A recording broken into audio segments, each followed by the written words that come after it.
Done it again. This is the best franchise in the world. J.J. Abrams had the massive job of actually bringing Star Wars back to the fans. Rogue One was attempting to try something new, kudos to it, but Rian Johnson, he's just done such wonders for this franchise. He's taken it in such an interesting direction, and for that you can only just say it's a good time to be a Star Wars fan.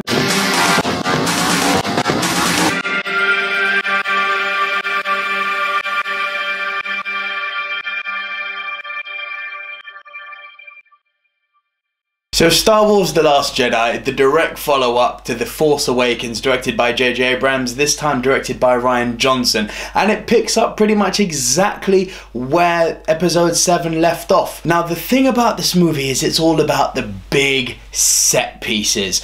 Arguably of any Star Wars movie, I would say this has got the most set pieces, the most scenes that you will remember, the most standouts. Granted, every movie has its standout moment, even with the prequels, you know. Think about the Duel of the Fates in the Episode 1. It's a great scene. But they've all got their amazing scenes. This one is just peppered with so many scenes throughout that it's just a treat in terms of the arcs that the characters take, in terms of the direction the narrative takes, in terms of the action set pieces. You're just left thinking, wow.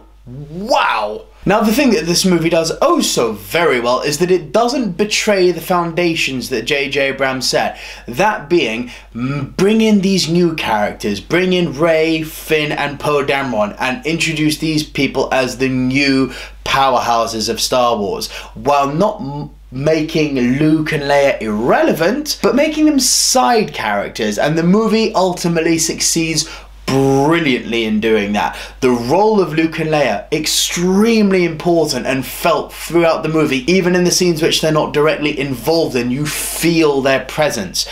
But I say again, Rian Johnson does a brilliant job of saying, you know what, Poe, Rey, Finn, and let's not forget Kylo, these are your characters now, front and center. This is the new Star Wars world and we're going to build on this. And the arc is so fascinating. I don't want even to give away the direction the plot goes. Some people might call spoilers, and rightfully so. But there's so much to take in on this film. For lack of a better word, each character goes on their separate journey, whereby in The Force Awakens they were almost all interweaving. This time they all go on their separate journeys. Finn goes on his separate journey with the new character called Rose, and they go and help the Rebel Alliance from the background, but it's still important. Poe, my favourite character from The Force Awakens, front and centre. He's the guy who likes to blow things up, but he gets the job done.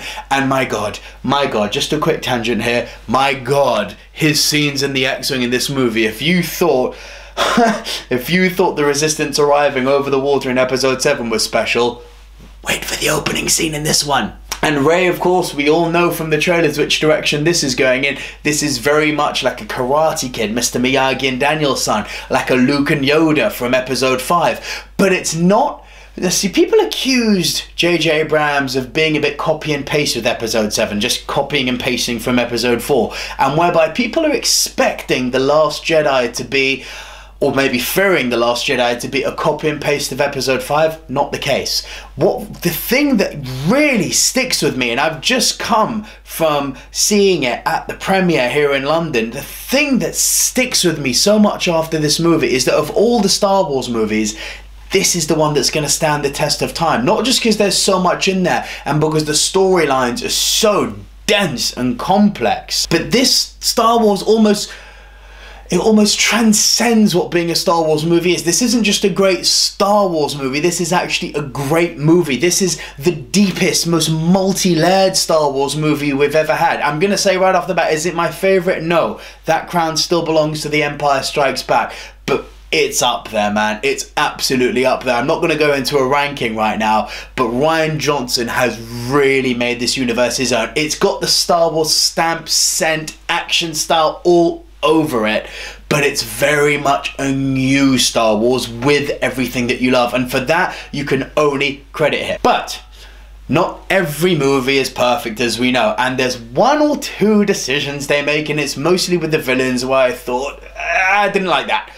I'm not going to go into spoilers as to what happens to these villains or the decisions that they make with these villains. Now, maybe actually, before I even go into this, we can look at ourselves as the millennials, as the social media generation, and think, maybe we've built this up too much to something that it never was. Because I can very clearly see some people, and talking about Snoke here, I can see some people being disappointed with what Snoke is, with who Snoke is, and ultimately what happens to Snoke and Snoke's involvement in the movie. I didn't like it, and I think I'm not going to be the only one out there who doesn't like it. I get why they did it. They want to make Kylo Ren the front and center character, and they want to make all of these new characters the front and center. Personally speaking, I don't think Snoke was done the proper justice. Now, does that mean he is or isn't Darth Plagueis? Not revealing it. Does it mean he is or isn't Emperor Palpatine? Not revealing it. It doesn't mean he is or is the reincarnation of Anakin Skywalker. Throw all your Snoke theories up there. Maybe they're right, maybe they're wrong. I'm not going to spoil it. But it's not the theory and the outcome that I personally wanted, and I know I can't be the only one out there. With regards to Rey's parents, I can officially tell you Rey's father is... Kidding. I wouldn't do that to you. Okay, again with Rey's parents, I get why they went in the direction they did. Didn't work for me overall, but again it brings me back to this question of, is this something that maybe we've built up too much? Is this expectation that we've created for ourselves? Because maybe you can actually watch this and just accept the decisions for what they are, because they're certainly not bad decisions, but they're not decisions I believe anyone. I can't think of any theories I've seen online or any Star Wars geeks in my circles who I've spoken to who have thrown out these theories of who or what Snoke is and whose Rey parents are and what Rey's background is. You won't see it coming. I didn't like it. May work for some. Didn't work for me. Captain Phasma, once again, I have to bring her up because my god, she's wasted. Again, side character, may as well not be in the movie. But other than those... Some people may say they're big deals considering how much The Force Awakens built Snoke and Rey up. So for some people, maybe in that sense the movie's a failure. It wasn't what I wanted or expected. But does that make the movie any less powerful? No. In conclusion, guys, I had one hell of a time with The Last Jedi. I'm going to score it 8 out of 10. The action set pieces and the character arcs and the multi-layered storyline are fascinating. It's the deepest Star Wars movie I think we've ever had. Not the darkest, but the deepest. They made a few faux pas, I think, with the villains. Again, I bring up Snoke and Phasma, and I wasn't entirely convinced about who Rey's parents are or what Rey's background is.